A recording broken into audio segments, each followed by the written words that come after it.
Dr. Albert Schweitzer, the great Unitarian philosopher and humanitarian, once said, "If there is anything I have learned about women and men, it is that there is a deeper spirit of altruism than is ever evident.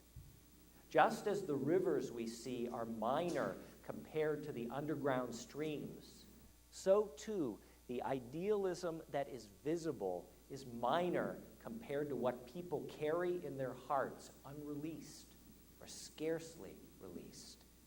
Humankind is waiting and longing for those who can accomplish the task of untying what is knotted and bringing these underground waters to the surface."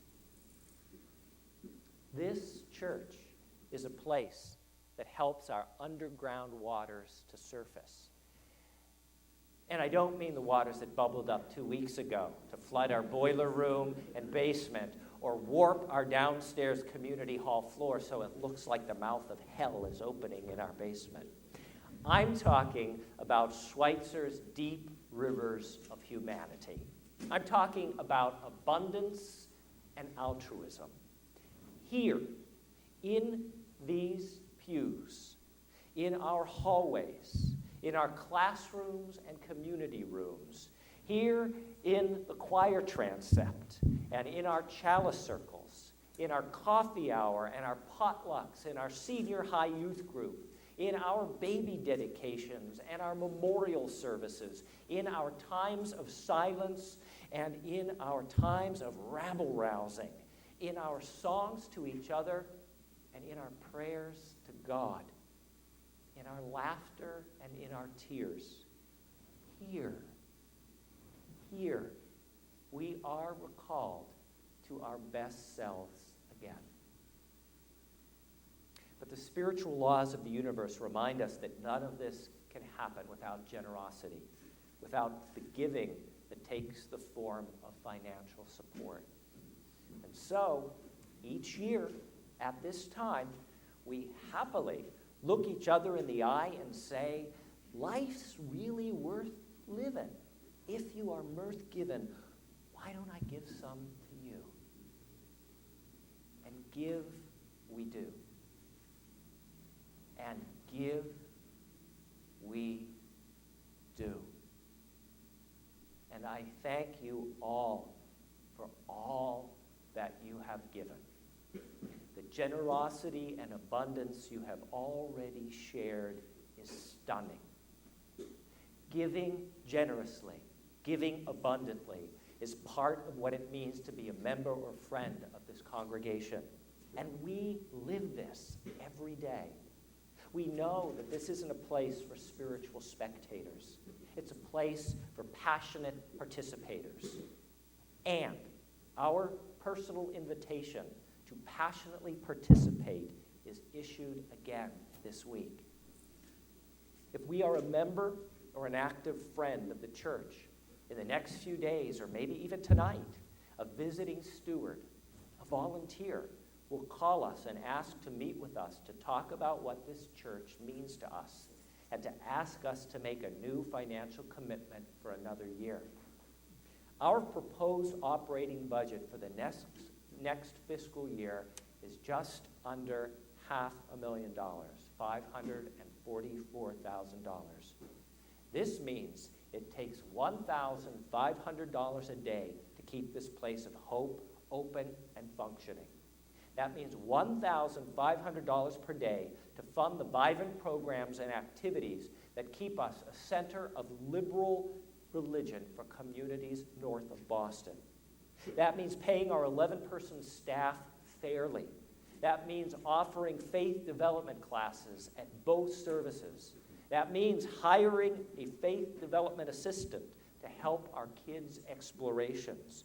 That means welcoming and teaching a new intern next year so he or she can learn to be a minister. That means offering a competitive salary when we hire a new organist when our beloved George White retires in June after 56 years at the keyboard. That means turning on the lights for evening programs and events, heating the buildings in the winter, replacing the toner in the copier, repairing the water damage downstairs, and buying the coffee we drink at social hour. And to be clear and to be direct, this year we will all be invited to give even more abundantly. For the past several years, the hefty mortgage on our new campus renovation and expansion was being quietly and privately, anonymously paid by a few generous donors. Today, that mortgage covered by a few becomes a mortgage that must be absorbed by us all.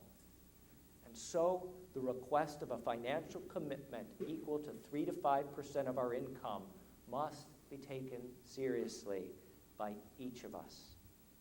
If in the past we pledged $500, we may be asked to pledge $1,000. If in the past we pledged $1,000, we may be invited to pledge $1,500 or $2,000. If in the past we pledged $3,000, we may be asked to pledge $5,000. If in the past we pledged $5,000, we might be asked to pledge $7,500.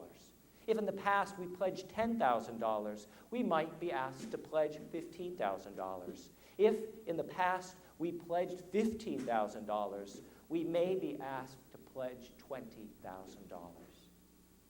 Now let's be real. Not everyone is in a financial position to share so fully. And we know that. Hear me when I say this. This is a place for everyone always, regardless of how empty or full or tight our bank account might be. For some of us, $2 a week is all we can consider, and we celebrate that generosity. But many of us, even in tight times, can tap into our deep well of altruism. We can remember that true giving is not an economic exchange. It is a generative act. It does not subtract from what we have. It multiplies the effect we can have in the world. I don't ask anything I won't do myself.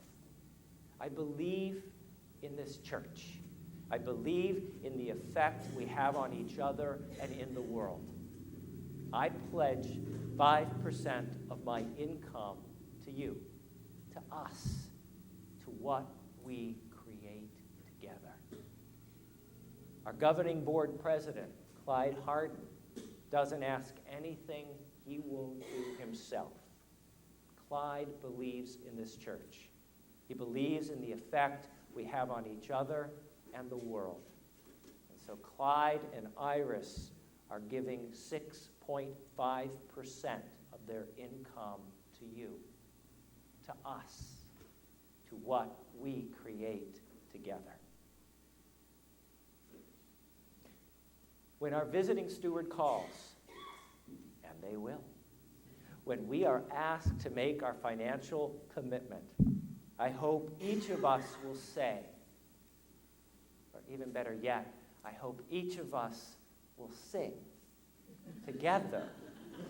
I want to be happy, but I can't be happy till I make you happy too. Boop, boop, boop-be-doo. Second verse. Life's really worth living if you are birth-given. Why don't I give some to you? May it be so. Blessed be. Amen.